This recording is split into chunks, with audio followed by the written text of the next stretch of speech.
কোন্নগরের কানাইপুরে গুলি করে খুন, স্ত্রীকে গুলি করে খুনের অভিযোগ। কোন্নগরের কানাইপুরে 5 বছরের সন্তানের সামনে গুলি করে খুনের অভিযোগ। স্বামীর বিরুদ্ধেই অভিযোগ। অভিযুক্তকে গ্রেফতার করে উত্তরপাড়া থানার পুলিশ। কি কারণে নৃশংসভাবে খুন, তদন্তে পুলিশ। 5 বছরের সন্তানের সামনে স্ত্রীকে গুলি করে খুন করে স্বামী এবং তাকে গ্রেফতার করা হয়েছে ইতিমধ্যেই। অভিযুক্তকে গ্রেফতার করেছে উত্তরপাড়া থানার পুলিশ। কি কারণে নৃশংসভাবে খুন, তদন্ত শুরু করেছে পুলিশ।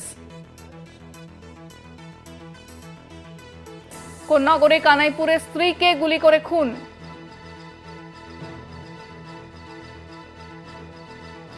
ফোনে রয়েছেন প্রতিনিধি পাপ্পু সাঁতরা। পাপ্পু, পুলিশ সূত্রে কি জানতে পারছো?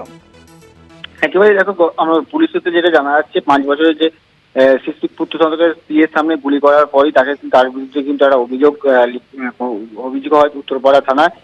পুলিশ মহল থেকে তাকে খোঁজ করার সময় আজ তাকে উদ্ধার করেছে এবং তাকে আজ আদালতে পেশ করা হয়েছে এবং পুলিশ রিমান্ডে নেবে। কারণ যে তার স্ত্রীকে কেন খুন করলো এবং যে অস্ত্র উদ্ধার হয়েছে সেই অস্ত্র উদ্ধার সে গুলি করার জন্য নিয়ে এসেছিল নাকি অন্য কোথাও কোনো উদ্দেশ্য নিয়ে এসেছিল এবং কোথা থেকে পেলো, কি কারণে এলো, কিভাবে পেলো, সবটাই কিন্তু তদন্ত থাকতে তাকে পুলিশ রিমান্ডে নেওয়া হবে এবং তাকে আরো জিজ্ঞাসাবাদ করা হবে এবং পাশাপাশি এটাও দেখা হবে এই খুনের সাথে সে কি নিজে ব্যক্তিগতভাবে জড়িত না আরো অন্যান্য কেউ যুক্ত আছে। সবটাই কিন্তু খতিয়ে দেখা হবে। ধন্যবাদ পাপ্পু।